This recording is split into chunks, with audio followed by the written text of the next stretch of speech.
Got a setup here.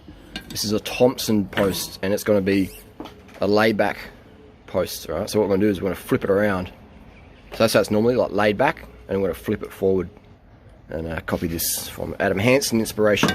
Don't need a fancy seat post, just get a layback and then flip it around. We're going to try it with this carbon saddle. This is the bike it's going on, the Merida. It's a bit of a geometry testing.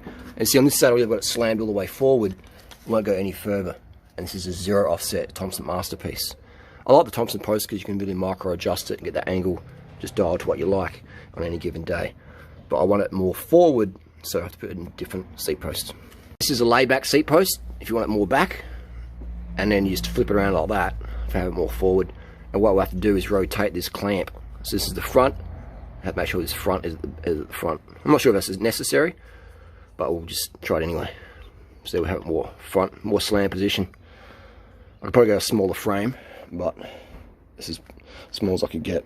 What I like about the Thompson post as well is that they're carbon rail friendly. Carbon rails are typically a little bit taller, alright, so you'll be careful with what seat post you can use them in. But with the Thompson, you don't need any special clamp. And with the carbon, be careful because it can crack real easy. I don't really recommend carbon rail saddles, by the way. Thompson bolts, they look identical, don't they? So always, when you pull stuff apart, pay attention if there's any differences. And so what we've done is we've put the front on the back. Seat post mark is a little scratch, micro scratch in there. You can't probably see it that well, but always mark your stuff so it can go where it wants. So now we've got this, we can rock it like that. Alright, so we can get a little bit more forward. Just an extra few mil forward I wanted it. The seat post is in. Now we're going to get the measurements and just get a ballpark, and I will take an Allen key with me to make any adjustments on the fly. Doesn't look crash hot. A lot of people couldn't hack riding like that, but me on performance, function over fashion. There's a bit of smirking over there going on. This is a tape measure. Measure things if your girlfriend makes the cut, and if you're even if your husband makes the cut, and also if your seat height is on the ideal, what you're used to. Measurements, little things that made up. We'll test ride that, go up Norton Summit, have a suss. This is what we had on there.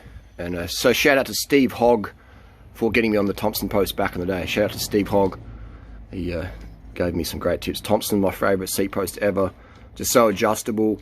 And just play around. You adjust it here, adjust it there, and you sort of, adjust the angle to perfection. They're just such a great design, and that's one reason I spec my Pragma glycogen frames. I do recommend Thompson posts, even that infinite adjustment. It's fantastic, and then you can go 0 degree, or you can go offset and just rotate it around. Perfect.